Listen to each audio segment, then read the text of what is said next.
Connection കൊടുത്തേക്കണ പൈപ്പിൽ വെള്ളം വരൂല. ഇടയ്ക്കിടയ്ക്ക് പോയി അപ്പൊ കുറച്ച് പൈസ അങ്ങ് അവിടെ അഡ്വാൻസ് അടച്ചിടുക പതിവ്. നല്ല വർക്കായിരുന്നു. പിന്നെ അതിന്റെ ഫീസ് ചോദിച്ചപ്പോ വെള്ളം വാണക്കുറ്റി പോലെ. ഒരു കാരണം പറയട്ടെ, 26 കൊല്ലം കഴിഞ്ഞു. എന്താന്നറിയാവോ, ഞാൻ അങ്ങനെ പറഞ്ഞത് അപൂർവ കാഴ്ചയെന്ന് ഞങ്ങൾ അതിൽ എഴുതിയേക്കണേ. ഞാൻ അഭിപ്രായം പറഞ്ഞതാട്ടോ. അരഞ്ഞാണ് ഇടമ്പേ അരഞ്ഞാണത്തിന്റെ അറ്റത്തൊരു അപ്പയ്ക്ക് കൊടുത്ത മുട്ട പണിയേ. അങ്ങനെയാണ് സൗഹൃദം പങ്കുവെക്കണത്. അപ്പൊ അറിയാതെ ഒരു കാര്യം പറയാം, അതല്ലേ പതുക്കെ പറഞ്ഞു. ഇവിടെ ഒരു പുതുമയൊക്കെ വന്നിട്ടുണ്ടല്ലോ. അതെന്നാന്നറിയാമോ, 2-3 ആഴ്ചയായിട്ടേ വാട്ടർ കണക്ഷനിൽ വെള്ളം വരും. മെൻഡിന്ന് നമ്മൾ വലിച്ചേക്കണല്ലേ, റോട്ടിൽ നിന്ന് നമ്മുടെ സെപ്പറേറ്റ് വലിച്ചേക്കണല്ലേ. അപ്പൊ ഇവിടെ എപ്പോഴും ഇതിനെന്നാ ഹോസ്റ്റാപ്പൊന്നല്ലല്ലോ, എയർ പോണ സേഫ്റ്റി വാൽവ് ഇതിന്റെ അവിടെ മീറ്റർ അകത്തായിരിക്കണം. അതെല്ലാവർക്കും അറിയാം. ഈ സംഭവത്തിന്റെ ഇവിടെ വെള്ളം പനിച്ചിരിക്കും. പക്ഷേ വാട്ടർ കണക്ഷൻ കൊടുത്തേക്കണ പൈപ്പിൽ വെള്ളം വരൂല. അമ്മ കുറച്ചു ദിവസമായിട്ട് പറയണ്ട. അപ്പൊ ആദ്യം പറഞ്ഞപ്പോ അപ്പ പറഞ്ഞു, ഈ മൂലമറ്റത്ത് അവിടെ എന്തോ ഇങ്ങനെ അറ്റകുറ്റപ്പണി നടക്കണോണ്ട് ലൈനിൽ വെള്ളം ഉണ്ടാവൂലെന്ന് പേപ്പറിലുണ്ടായിരുന്നെന്ന് പറഞ്ഞു.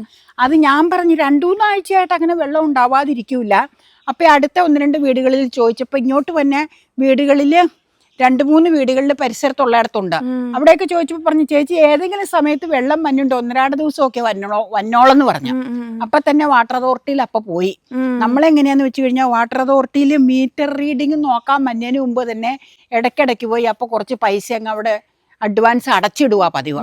അപ്പൊ അവര് റീഡിങ് പിന്നെ നോക്കാൻ വരുമ്പോ 2 മാസത്തിലൊരിക്കൽ റീഡിങ് എടുക്കാൻ വരുമ്പോ റീഡിങ് എടുത്തേച്ച് ബാലൻസ് തുകയുള്ളത് അതിൽ എഴുതിയേച്ച് ഇങ്ങനെ തരും. അപ്പൊ അടയ്ക്കാറാകുമ്പോ ഉദ്ദേശം അനുസരിച്ച് തുക ഇങ്ങനെ എഴുതുമ്പോ നമുക്ക് അറിയാലോ ബാലൻസ് എത്ര കിടപ്പുണ്ടെന്ന്. അപ്പൊ അതനുസരിച്ച് പിന്നെ അപ്പൊ അഡ്വാൻസ് പൈസ കൊണ്ട് അടയ്ക്കുവോ പതിവ്. അപ്പൊ അവിടെ ചെന്നപ്പോ അവര് പറഞ്ഞു, ഹേ സാറിന്റെ അഡ്വാൻസ് പൈസ ഇവിടെ കിടപ്പുണ്ട്, അപ്പൊ എന്തെങ്കിലും കണക്ഷനിൽ വെള്ളം വിടാനുണ്ട് സാറേ, മിക്കവാറും എന്നും തന്നെ വിടണുണ്ട്, ഇല്ലെങ്കിൽ ഓൾട്ടർനേറ്റ് ഡേയ്സിൽ എന്തായാലും വിടണുണ്ട്. നമ്മുടെ ലൊക്കേഷൻ ചോദിച്ചു കഴിഞ്ഞാൽ അവര് പറഞ്ഞു, ഇതിന് കോൺട്രാക്ട് എടുപ്പിച്ചേക്കണ ആളെ ഇങ്ങോട്ട് വിടാപ്പടെ നമ്പർ മേടിച്ചു വെച്ചവിടെ. പക്ഷേ ഇവിടെ ചെന്ന് അവിടെ റിപ്പോർട്ട് ചെയ്ത് ഉച്ച കഴിഞ്ഞപ്പോ ആ പുള്ളിക്കാരൻ ഇങ്ങോട്ട് വിളിച്ചു, ആ വർക്ക് എടുത്തേക്കണ ഇതിന് ഇങ്ങനെ റിപ്പയർ വർക്ക് ചെയ്യാൻ എടുത്തേക്കണ ആളിപ്പം തന്നെ സാറിൻ്റെ സൈറ്റിൽ എത്തൂന്നും പറഞ്ഞു. അതേ കയറി പോരേന്ന് പറഞ്ഞു. വന്ന് നോക്കിയപ്പോൾ പറഞ്ഞു, സാറേ വെള്ളം വിടണുണ്ട്, മിക്കവാറും ഇവിടെ എന്തെങ്കിലും പൈപ്പിൻ്റെ ഇവിടെ സ്റ്റക്കായതായിരിക്കും, വർഷങ്ങളായതല്ലേ, ഇത് ഫിറ്റ് ചെയ്തേ പിന്നെ ആകെ ഒരു പ്രാവശ്യം മീറ്റർ മാറ്റിയിട്ടേ ഉള്ളൂ, ഇതിന് വേറെ കംപ്ലൈൻറ്റുകളൊന്നും വന്നിട്ടില്ല നമുക്കിവിടെ. അപ്പോൾ എന്തെങ്കിലും പൈപ്പിൻ്റെ ഇതായിരിക്കും, 2 ദിവസത്തിനകം വർക്ക് നടത്തണ ലേബേഴ്സിനെ കൊണ്ട് വരാമെന്ന് പറഞ്ഞു. അപ്പം എന്നെ ഇത് വെച്ച് കഴിഞ്ഞാൽ 2-ാം ദിവസം തന്നെ പുള്ളി രാവിലെ അപ്പം നടക്കാൻ പോകുമ്പോ 7 മണിയായപ്പോ വിളിച്ചു, സാറേ 9 മണിയായപ്പോഴത്തേക്ക് ആളെ വിടാന്ന് പറഞ്ഞു. 9:15 ആള് സൈറ്റിൽ വന്നേച്ച് ഈ സാധനമൊക്കെ റിപ്പയറുകാർക്ക് പെട്ടെന്ന് അറിയാലോ, അഴിച്ചു നോക്കി പറഞ്ഞു, സാറേ ഇതിൽ സ്റ്റക്കായിരിക്കുക, പണ്ട് പുറത്ത് പൈപ്പില് വേര് കയറിയ പോലെ ഇതിൽ വേര് കയറിയതാണ്. എന്നിട്ട് ഇതേ വേര് കയറിയതും എന്നിട്ട് അപ്പോഴായിട്ട് പറഞ്ഞു, സാറേ ഈ പൈപ്പ് നമുക്കങ്ങ് കുറച്ച് ഭാഗം കട്ട് ചെയ്ത് മാറ്റാനുണ്ട്, PVC പുതിയത് മേടിക്കാമെന്ന് പറഞ്ഞപ്പോൾ പറഞ്ഞു, അളവെടുത്തോ, അതിന് മേടിക്കേണ്ട സാധനങ്ങളൊക്കെ എഴുതിക്കോളാൻ പറഞ്ഞപ്പോൾ പുള്ളി പറഞ്ഞു, PVC പൈപ്പ് മേടിക്കണം, പിന്നെ ഈ എയർ വാൽവ് അതും പുതിയത് നമുക്ക് വെക്കാം, പിന്നെ ഇവിടെ ലോക്ക് ചെയ്യണ സിസ്റ്റം അതും വേറെ വെക്കാം, മറ്റേത് പഴയതായി, അപ്പം ഇതെല്ലാം മാറ്റാമെന്ന് പറഞ്ഞു. അപ്പോൾ അപ്പോൾ പറഞ്ഞു, മാറ്റേണ്ടതൊക്കെ പറഞ്ഞോ, ഞാൻ എഴുതിയെടുക്കാം, ഇപ്പം തന്നെ ഷോപ്പിൽ മുളന്തിരത്തിൽ പോയി മേടിച്ചുകൊണ്ട് വരാമെന്ന് പറഞ്ഞു. പുള്ളി ഇവിടെ ഇരുന്നു. അപ്പോൾ 10 മിനിറ്റിനകം മേടിച്ചുകൊണ്ട് വന്നു. സംഗതി എല്ലാം ഫിറ്റ് ചെയ്തു. നല്ല വർക്കായിരുന്നു. പിന്നെ അതിൻ്റെ ഫീസ് ചോദിച്ചപ്പോൾ ഇതിൻ്റെ റേറ്റ് നമ്മൾ കൊടുത്തു. ഇതിനൊക്കെ വർക്കിന് നല്ല റേറ്റ് ഉണ്ട് ഇങ്ങനെയുള്ള വർക്കുകൾക്ക്. അപ്പം അവർ പറഞ്ഞ തുക അങ്ങ് കൊടുത്തു. അവർ ബൈ പറഞ്ഞു പോവുകയും ചെയ്യും. വെള്ളം വാണക്കുറ്റി പോലെ ഇഷ്ടം പോലെ വെള്ളം. അപ്പം ഞാൻ വെറുതെ പറഞ്ഞത്, അപ്പം ഈ മരങ്ങൾ നിൽക്കണ വീടുകളിൽ വേരൊരു നിതാന്ത പ്രശ്നമാണ്. വേര് നിതാന്ത പ്രശ്നമാണെന്നും പറഞ്ഞ് മരങ്ങൾ മുഴുവൻ വെട്ടിക്കളയാൻ പറ്റൂല്ലോ, അതല്ലേ പ്രശ്നം. അത് പറ്റില്ല, അതൊരിക്കലും പറ്റില്ല. അത് എന്നാന്ന് വെച്ച് കഴിഞ്ഞാൽ മരങ്ങൾ നമുക്ക് പ്രൊട്ടക്ഷനാണ്, പക്ഷെ നമുക്ക് അതുപോലെയുള്ള വിഷയങ്ങളും ഉണ്ട്. മരങ്ങൾ നമ്മളെ ഒരുപാട് പ്രശ്നങ്ങളിൽ നിന്ന് രക്ഷിക്കുന്നുണ്ട്. പിന്നെ ഒരു കാരണം പറയട്ടെ, 26 കൊല്ലം കഴിഞ്ഞു കണക്ഷൻ എടുത്തിട്ട്. അപ്പച്ചനും അമ്മച്ചും ഉള്ള സമയത്താണ് ഈ വാട്ടർ കണക്ഷൻ എടുത്തത്. അപ്പം നമ്മള് ഇത്രയും വർഷമായിട്ട് ആകെ ഒരു റിപ്പയർ ചെയ്തേക്കണ വാട്ടർ മീറ്റർ മാറ്റത്തിൽ മാത്രമേ ഇതിൽ നടത്തിയിട്ടുള്ളൂ. അപ്പം പിന്നെ അടിയിക്കടെ ഈ PVC പൈപ്പ് ഇട്ടേക്കണതുകൊണ്ട് പിന്നെ അതിന് വേറെ ബ്ലോക്കുകൾ അങ്ങനെ വന്നില്ല. അപ്പം ഇവിടെ ഇങ്ങനെ വേര് കയറിയത് എങ്ങനെയാന്നാ പുള്ളി പറഞ്ഞു തന്ന. അതായത് ഇവിടെ എപ്പോഴും കുറച്ച് വെള്ളം ഇങ്ങനെ പനിച്ച് വന്നുകൊണ്ടിരിക്കും. സേഫ്റ്റി വാൽവ് അല്ലേ ഇതിൻ്റെ. അപ്പം ആ വന്നുകൊണ്ടിരിക്കുന്ന ആ നനവില് ടാപ്പിന് ഇത്രയും അല്ല പൈപ്പിന് ഇത്രയും വർഷമായില്ല, എവിടെയെങ്കിലുമൊക്കെ കുഞ്ഞു ഹോൾസ് ഉണ്ടാവും. അപ്പം അതിലൂടെ നനവ് കയറി ഇങ്ങനെ വേരിറങ്ങിയതായിരിക്കും. പുള്ളി റീസൺ പറഞ്ഞതാ, നമുക്കറിയില്ല. എങ്ങനെയാണെങ്കിലും 1.5 മണിക്കൂർ പണിയും കൊണ്ട് പരിപാടി ക്ലീൻ ആക്കി കഴിഞ്ഞു. അപ്പം ഞാൻ നിന്നോട് പറയാറില്ല എല്ലാ ദിവസവും ഇതിൽ മീറ്ററിൻ്റെ ഇവിടെ നനവ് വന്നുണ്ട്, പക്ഷെ വെള്ളം വന്നില്ല. അപ്പം അതാണ് കാരണം. അതിലിരുന്ന ഇതും കാണിക്കാം, വേര് കയറിയത്. ഇതാ ആ വാട്ടർ കണക്ഷന്റെ പൈപ്പിന്റെ ഉള്ളിലിരുന്ന വേര്. ഇതെടുത്തത് തൊടണ്ട, അല്ല തൊട്ടിട്ട് കൈ കൊണ്ടാ എടുത്തത്. അത് എടുത്തത് അപ്പ ഇവിടെ വെച്ചിരുന്ന എന്തിനാന്ന് വെച്ച് കഴിഞ്ഞാൽ നിന്നെ പകല് വെറുതെ കാണിക്കാന്ന് ഓർത്തെടുത്ത് വെച്ച് തന്നിട്ട് എന്നോട് പറഞ്ഞു അത് കഴിയുമ്പോൾ കളഞ്ഞേക്കാൻ പറഞ്ഞു. അല്ല അത്രയും വേര് മുറ്റിയതിലിരുന്നു, അപ്പൊ പിന്നെ വെള്ളം ഇങ്ങോട്ട് വരൂലല്ലോ. അപ്പൊ അതാണ് പ്രശ്നം. അപ്പൊ ഓക്കെ, വേറൊരു സംഭവം കൂടെ കാണിച്ചു വെച്ച് ഇന്നത്തെ കലാപരിപാടി ഞാൻ നിർത്തുവാട്ടോ. കാരണം വേറെ കലാപരിപാടി അടുക്കള ചെയ്യാനുണ്ട്. നമ്മുടെ ഇത് ഈ ബഡ് തൈയുടെ പ്ലാവിന്റെ പേരെന്തെന്നാ? തേൻവരിക്ക. തേൻവരിക്ക. അതില് പിടിക്കൂലായിരിക്കും ഇത്രയും ചെറുതായതുകൊണ്ട്. ദേ ഇഷ്ടം പോലെ കുനിപ്പായിട്ട് ദേ ഇവിടെ ഇവിടെ ഉണ്ടായേക്കണ്, ഇവിടെ ഇവിടെ ഉണ്ടോ? അത് ഞാൻ കണ്ടില്ല. ഇവിടെ എങ്ങോട്ടൊക്കെ ഉണ്ട്. ഇവിടെ ഉണ്ട്, അവിടെ ഉണ്ട്, നിറയെ ഉണ്ടായിട്ടുണ്ട് കേട്ടോ. അപ്പൊ പറയണ്ടായിരുന്നു ഇത് എങ്ങനെ താങ്ങൂന്ന്, ഇത്രയും ചെറുതല്ലേ. വീണ് പോവും എന്തായാലും, എന്നാണെങ്കിലും ഉണ്ടായല്ലോ. അതെ. പിന്നെ ഇല്ലേ ഇത് ഒരു കാര്യം ഈ കൂടെ പറയട്ടെ, ഈ കൂടെ ആഡ് ചെയ്യാൻ പറ്റുമെന്ന് എനിക്കറിയില്ല ആ കാര്യം പറയണത്. ഇന്ന് 17 17-ാം തീയതി ശനിയാഴ്ചത്തെ ഒരു പോസ്റ്റ് ഇട്ടിട്ടുണ്ട്, വാഴ കൊലച്ചത്. അപ്പൊ ഇത് അപൂർവ കാഴ്ചയെന്ന് ചോദിച്ചപ്പോൾ ഒരാള് കമന്റിൽ ചോദിച്ചിട്ടുണ്ട്, വാഴക്കൊല ഉണ്ടാവണ കുറവാണോന്ന്. ഒരു കുറവുമില്ല കേട്ടോ, ഇഷ്ടം പോലെ കൊലയുണ്ട്. വേനലായതുകൊണ്ട് ഞാൻ പറഞ്ഞില്ലേ വലിപ്പം കുറവായിരിക്കും. വേറെ ഒരെണ്ണം കുനിപ്പ് വന്നല്ലോ അവിടെ. അത് എന്താന്നറിയാവോ ഞാൻ അങ്ങനെ പറഞ്ഞത്? അപൂർവ കാഴ്ചയെന്ന് ഞങ്ങളതിൽ എഴുതിയേക്കണേ. കാരണം വാഴ കൊലച്ചു കഴിഞ്ഞാൽ അതിൻ്റെ പെടല തിരിഞ്ഞ് എന്ന് തീരണോ അന്ന് അതിൻ്റെ കൂമ്പൊടിക്കും, വാഴക്കൂമ്പ് അല്ലെങ്കിൽ വാഴക്കൊടപ്പൻ. അത് ഒടിച്ച് അപ്പം മാറ്റും. അതുകൊണ്ട് ഞങ്ങൾ പറഞ്ഞതാ, ഒടിക്കാതെ ഞങ്ങൾ ഇങ്ങനെ പിടിച്ചു നിർത്തി അത് പടയെടുപ്പിച്ചതാ. പടയെടുത്തു കഴിഞ്ഞാൽ അപ്പം അത് ഒടിക്കും. അതുകൊണ്ടാട്ടോ. എന്നിട്ട് വാഴക്കൊല ദേ ചെറുകൊലകളാണ് ഇഷ്ടം പോലെയുണ്ട്. പാളയംകോടൻ, ഞാലിപ്പൂവൻ, കണ്ണൻ. പിന്നെ പൂവൻ 1-2 വാഴയോറ്റേ ഉള്ളൂ. പിന്നെ ഏത്ത വെച്ചിട്ട് ശരിയാവണില്ല, അതുകൊണ്ട് ഏത്തപ്പഴം മേടിക്കും കേട്ടോ. വാഴത്തോപ്പിലാണ് ഈ നിക്കണത്. പണ്ട് ഈ തോപ്പ് മുഴുവൻ പുല്ലായതുകൊണ്ട് കാണാൻ നിവൃത്തിയില്ല. ഇപ്പൊ പുല്ല് മാറി ഇപ്പൊ നല്ല ഡ്രൈ ആയി. പക്ഷെ വാഴകൾ ഇത്രയും അടുപ്പിച്ചിങ്ങനെ നിക്കണോണ്ട് ചെറിയ ഷെയ്ഡ് നമുക്ക്. ആ കൊലയില് അത് പിടിക്കില്ല. അത് ഒടിക്കേണ്ടെന്ന് ഞാൻ പറഞ്ഞിട്ടാ. ഞാൻ പറഞ്ഞേ 2-3 ദിവസം കൂടെ കഴിഞ്ഞ് ഒന്നോടെ കഴിഞ്ഞിട്ട് ഒരു പടം അവൾ എടുത്തോട്ടെ, എന്നിട്ട് ഒടിച്ചോളാൻ പറഞ്ഞു. നന്നായിട്ട് പടം എടുത്തോ. പോകാം, നന്നായിട്ട് പടം എടുത്തോ. പടോമിറ്റ് എടുക്കാം. ഇത് കണ്ണനല്ലേ? കണ്ണനല്ല, ഇത് കാളിയാന്ന് എനിക്ക് തോന്നണേ. കാളിയാണ്, നമ്മളൊരു വീഡിയോയില് പറഞ്ഞിട്ടുണ്ട് കേട്ടോ. പിന്നെ ഇത് ഒരു ശോഷിച്ച കൊല ഇവിടെ ഉണ്ട്, അതും പിടിച്ചു വെച്ചോ. ഞാലിപ്പൂവന്റെ ശോഷിച്ചത് അതെ, ചെറുതാ. ഇത് കുഞ്ഞനാ, ഇത്തിരി കുഞ്ഞൻ. അതെ. മുൻവശത്ത് കണ്ണൻ കുഞ്ഞനുണ്ട്, അത് എടുത്തല്ലോ. മുൻവശത്ത് നിൽക്കണേ. മറ്റേ മുൻവശത്തെ ഞാലിയുടെ ഇവിടെ നിന്നത് വാഴ വെട്ടി താഴെ കൂമ്പ്. വാഴ വെട്ടിയതല്ല, വാഴയല്ല കൂമ്പ്. അത് ഇവിടെ അമ്മച്ചി പറഞ്ഞു കൊടുത്തിട്ടുണ്ട്. വാഴക്കൊല ഉണ്ടായിക്കഴിഞ്ഞാൽ പെടലയായി കഴിഞ്ഞാൽ അപ്പം തന്നെ കൂമ്പ് മാറ്റണം, അപ്പം കായ് ഉരുളൂന്ന് സത്യമായ അവസ്ഥയാണ്. പക്ഷെ എനിക്ക് കായ് അത്ര ഉരുണ്ടില്ലെങ്കിലും എനിക്കിങ്ങനെ കുടപ്പൻ തൂങ്ങി കിടക്കണത് വലിയ ഇഷ്ടം. എൻ്റെ കാഴ്ചപ്പാട് ഞാൻ പറഞ്ഞാൽ നിങ്ങളൊക്കെ അഭിപ്രായം പറയുക. കാരണം കാമുഴുത്ത് കിട്ടണൊക്കെ നല്ലതാണ്, നല്ല ഐഡിയയുമാണ്. പക്ഷെ എനിക്ക് വാഴക്കൂമ്പുള്ളതാട്ടോ ഇഷ്ടം. അപ്പം ഞാൻ ഇതിനൊരു ഉദാഹരണം പറയാം. നമ്മളെ അരഞ്ഞാണ ഇടമ്പേ, പണ്ടത്തെ കാലത്തേക്ക് അത് മസ്റ്റ് ആണല്ലോ. അരഞ്ഞാണ ഇടമ്പേ, അരഞ്ഞാണത്തിന്റെ അറ്റത്തൊരു കുടപ്പം പോലെ ഒരു സാധനം ഉണ്ട്, ഒരു സാധനം. അപ്പൊ അത് മാറ്റിക്കഴിഞ്ഞാൽ അതിനെന്നാ ഒരു ഭംഗി ഇല്ല എന്ന് പറഞ്ഞ പോലെയാണ് എന്റെ ഞാൻ അഭിപ്രായം പറഞ്ഞതാട്ടോ. ഓരോരുത്തർക്കും ഓരോ കാഴ്ചപ്പാട്. ഇത് കായുരുണ്ട് മുഴുത്ത കായാവും, അത് കറക്റ്റാ. അതിന്റെ ഇടയ്ക്ക് കുയില് ഒച്ച കേൾപ്പിക്കുന്നുണ്ട്. നിർത്തി നമ്മൾ പറഞ്ഞപ്പോ. അപ്പൊ പോകാഞ്ഞേ. ഓക്കെ, ചെറുപ്പകാലത്ത് ഞാനൊക്കെ മതിലേ കയറി ചാടി പറിക്കുകയും അമ്മ എനിക്ക് പറിച്ചു തരികയും ചെയ്യുന്നത് ഓർക്കണുണ്ടോ? ഓർക്കണുണ്ട്. ഈടുകളി പോകുമ്പോ ഉണ്ടായിരുന്നു, ഈട് വഴി. ഇതിന്റെ പേര് കൊട്ടങ്ങാന്നാ നമ്മള് പറയണേ. നിങ്ങളുടെയൊക്കെ സ്ഥലങ്ങളിൽ എന്താ പറയണേ? പക്ഷെ ഇതെന്നാന്നോ നേരത്തെ പറിക്കണ്ടായിരുന്നു. ഇത് കണ്ടമാനം വെയിലിന്റെ ഇതുകൊണ്ട് ചൂട് കൊണ്ട് ഉണങ്ങിയത്. നല്ല രുചിയാണ്, നല്ല അപ്പോൾ നല്ല ഫ്ലഷി ആയിട്ടിരിക്കും ഇത്. അതെ അതെ. ആ ഇത് ഉണങ്ങി ഉണങ്ങി നിൽക്കുക. പണ്ടൊക്കെ എന്തുമാത്രം നമ്മൾ അന്വേഷിച്ച് നടന്നിരുന്നു. അന്വേഷിക്കല്ലേ, സ്കൂളിൽ പോണ വഴിയൊക്കെ ഉണ്ടാവും. പിന്നെ ഒരു സാധനം ഉണ്ടായിരുന്നു, ഞൊട്ടാഞ്ഞൊടിയൻ. അതിനെ ഇപ്പൊ കണി പോലും കാണാനില്ല. കൊട്ടമര ഇതും ഇവിടെ അത് ഉണങ്ങിയതാന്നേ. ഞൊട്ടാഞ്ഞൊടിയനോ അല്ല, കമ്പൈറ്റ് ഉണങ്ങിയതാപ്പേ, വെയിൽ കൊണ്ട് ഉണങ്ങിപ്പോയി. ദേ ഇത് കൊട്ടങ്ങയുടെ ചെടി, മരമെന്ന് പറയാൻ പറ്റില്ല, ചെടി.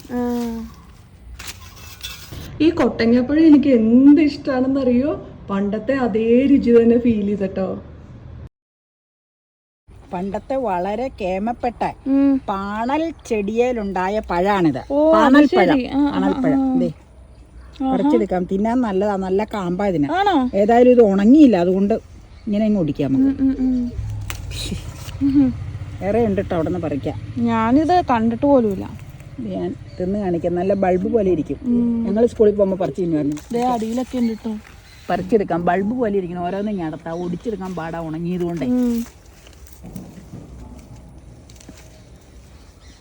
പണ്ടിത് വൈറ്റ് കളർ പോലെ വരുമായിരുന്നു, പിങ്കായിട്ടാണ് ഇരിക്കുന്നത്. എന്നാണെങ്കിലും പാണൽച്ചെടിയാണ്, എനിക്കറിയാതെ കണ്ടു കഴിഞ്ഞാൽ. അത് പറിച്ച ധൃതിയിലില്ലേ ഒരെണ്ണം കായിന്ന് അടന്നത്. നല്ലത് എൻ്റെ കയ്യിലുണ്ട്. അല്ല വേണ്ട, ഇത് മതി, വേണ്ട ഇത് മതി. ഇത് ഒരെണ്ണം തിന്ന് കാണിക്കാം. ദേ ചപ്പി എടുക്കുന്നൊരു കാ കളയും, നല്ല കാമ്പ. ആണോ? ഞാൻ കൊട്ടങ്ങിയാ തിന്നണേ.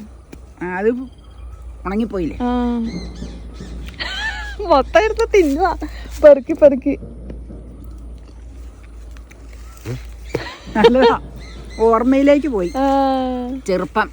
ഞങ്ങളുടെ അവിടെ പാടത്തേക്ക് വെള്ളം അടിക്കണ തോടിന്റെ അരികില് കുറേ ആ മാരിക്കണ്ടത്തിന്റെ ഈട്ടയിലുണ്ടായിരുന്നു, പറിച്ച് തിന്നുമായിരുന്നു. മുള്ളുങ്കായ് നമ്മുടെ പറമ്പിലുണ്ട്. അത് നമുക്കൊന്ന് നോക്കണമല്ലോ. അവിടെ മുള്ളുങ്കായുണ്ട്. ഒരു മുള്ളുങ്കാ മുഴുവൻ മരം ഇങ്ങനെ പടർന്നിട്ടപ്പ കഴിഞ്ഞ കൊല്ലം കരിയിലേക്ക് ഇട്ട് കത്തിച്ച് കളഞ്ഞായിരുന്നു. ആ പരിസരത്തേക്ക് അടുക്കാൻ മേലെ പുല്ലുവെട്ടുകാരവിടെ വെട്ടൂല, അപ്പടി മുള്ളായതുകൊണ്ട്. പിന്നെ മേൽക്കണ്ടത്തിൽ ഒരു മുള്ളിയുടെ നിപ്പുണ്ട്, നമുക്കൊരു ദിവസം ഒന്ന് നോക്കാം മുള്ളുങ്കായ ഉണ്ടായിട്ടുണ്ടോന്ന്. ഉണ്ടായിട്ടുണ്ടെങ്കിൽ പഴുക്കുമ്പോൾ നമുക്ക് പറിക്കണം, വീഡിയോ എടുക്കാം കേട്ടോ. ഉണ്ടാവും അവിടെ.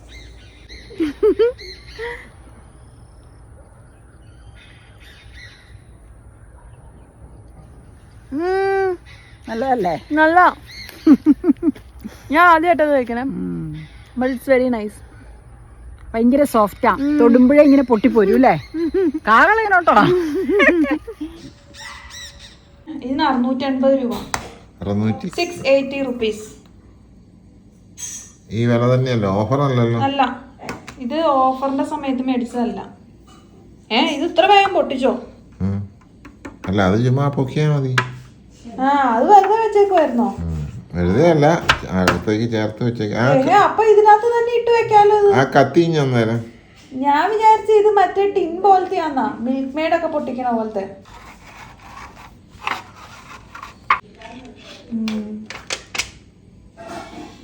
ലിക്വിഡ് ഫോം ആണോ? ഇതെങ്ങനെ നമ്മൾ കോരി ഒഴിക്കും മറ്റേക്ക്? ഇത് ഇച്ചിരി ഇങ്ങനെ നീക്കി വെച്ചിട്ട് അതിങ്ങനെ വെച്ചാ മതി. ഇത് കൊറേ സമയം എടുക്കൂലോ. ഇത് അപ്പയ്ക്ക് കൊടുത്ത മുട്ട പണിയായി.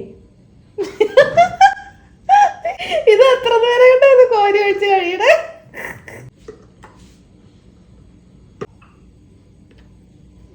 ഒട്ടും വീഴാതെ എടുത്തല്ലോ.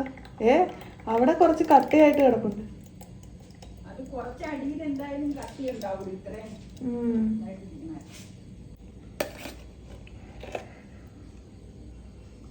കൊറേ കട്ടിയായിട്ട് അടിയിൽ കിടപ്പുണ്ടല്ലേ?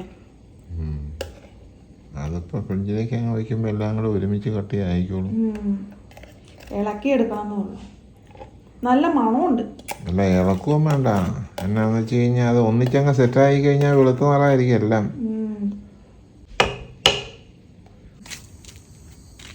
ഈ സമയത്തല്ല നടക്കണത്. 6 മണിയോട് 5:45 കുളിക്കും. 6 മണിക്ക് പള്ളിമണി അടിച്ചു കഴിഞ്ഞാൽ ഒരു 6:15 ഗേറ്റിന്റെ അങ്ങോട്ട് പോകും. അവിടെ നിന്ന് നമ്മുടെ പറമ്പിന്റെ എൻഡ് വരെയും പോകും, നമ്മുടെ അടുത്ത വീടിന്റെ അവിടം വരെയും പോയിട്ട് ഇങ്ങോട്ടും അങ്ങോട്ടും പോകും. അപ്പൊ അവിടെ അതിലെ വന്ന വഴിയിൽ ഒരുപാട് പേര് നടക്കാൻ വന്നവരുണ്ടാവും. അവരെയൊക്കെ കണ്ട് മിണ്ടി പറഞ്ഞ ഇങ്ങോട്ട് തിരിച്ചു പോരും. അന്നേരമാണ് നമ്മുടെ ഈ പരിസരത്തുള്ളവരൊക്കെ ജോലിക്കാരൊക്കെ ഉള്ളവരായിട്ടുള്ളവരും ബസ് സ്റ്റോപ്പിൽ ഇറങ്ങി വെച്ച. പിന്നെ സ്കൂളിൽ പോണവരുണ്ടാവില്ല, കോളേജിൽ പോയിട്ട് വന്ന പിള്ളേരെയൊക്കെ കാണും. അപ്പൊ എല്ലാവരും കണ്ട് ചിലർ 2 വീലറിലായിരിക്കും, കൈ കാണിക്കും, ഞാനും കൈ കാണിക്കും. ചിലർ നടന്നു പോണവർ ഞങ്ങൾ സംസാരിക്കും. അപ്പൊ അങ്ങനെയൊക്കെ പരിസരത്തുള്ള എല്ലാവരെയും തന്നെ കാണും. അപ്പൊ ചില ദിവസം എന്നെ ഇങ്ങനെ ആ സമയത്ത് നടക്കാൻ ഇങ്ങനെ കണ്ടില്ലെങ്കിൽ അപ്പുറം അവരോട് ചോദിക്കും, ഇന്ന് ചേച്ചീനെ കണ്ടില്ലല്ലോ ഇവിടെ ഇല്ലെന്നൊക്കെ. അങ്ങനെയാണ് സൗഹൃദം പങ്കുവെക്കണത്. ഇന്നിപ്പോ ഈ പുറത്തേക്ക് നടക്കാൻ ഇറങ്ങാത്തതുകൊണ്ട് കുക്കിംഗ് വീഡിയോ എടുക്കണം ദിവസം സാറ്റർഡേ സൺഡേ അങ്ങനെ ഉള്ളത് കൊണ്ട് ഞാൻ അങ്ങോട്ട് പോയില്ല. അപ്പൊ അതുകൊണ്ട് നമ്മുടെ ഗേറ്റ് വരെ പോയോളൂ. അപ്പൊ സന്ധ്യ ആയിന്നുള്ളൂ, ഇനിയിപ്പൊ പതുക്കെ അകത്തേക്ക് കയറണം. ചെടികളുടെ നനയെല്ലാം കഴിഞ്ഞു. ആശ്വാസം. സന്ധ്യക്ക് പിന്നെ ഇതിലേ നടന്നാലും നമ്മൾ ലൈറ്റ് ഇട്ടേക്കണത് കൊണ്ടേ ഒന്നും മുറ്റത്തൊന്നും ഉണ്ടെങ്കിലും നമുക്ക് കാണാൻ പറ്റും. മറ്റേ ഈ സന്ധ്യക്ക് എല്ലാരും പറയില്ല, അയ്യോ മുറ്റത്തോടെ നടക്കല്ലേന്ന്. മുറ്റത്തോടെ നടന്നാൽ ഒരു കുഴപ്പമില്ല, കാരണം മുറ്റം ക്ലിയർ ആയി കിടക്കുക. തന്നെയല്ല ത്രൂ ഔട്ട് ഫ്രണ്ട് ഏരിയയിലെല്ലാം ലൈറ്റ് വിട്ടിട്ടുണ്ട്. അപ്പൊ പിന്നെ വേറെ ബാക്കിലും ലൈറ്റ് ഉണ്ട്. ഇന്ന് പാരിജാതത്തിന്റെ സ്മെല്ലില്ല. ഇന്നില്ല. എനിക്ക് തോന്നണതേ സ്റ്റോപ്പ് ആയത്, വിരിഞ്ഞു തീർന്നു എന്ന് തോന്നണം. 3-4 ദിവസമായില് തുടങ്ങിയിട്ട്. എത്ര ദിവസമായി തുടങ്ങിയിട്ട്? എന്നാലും നോവിയത് അവിടെ നിന്ന് കൊണ്ടുവന്ന് പിടിപ്പിച്ചത് മലബാറിന്ന്. എൻ്റെ ഒരു ഫ്രണ്ടിന്റെ വീട്ടിൽ പോയപ്പോൾ കൊണ്ടുവന്നാന്ന് എന്നോട് പറഞ്ഞ.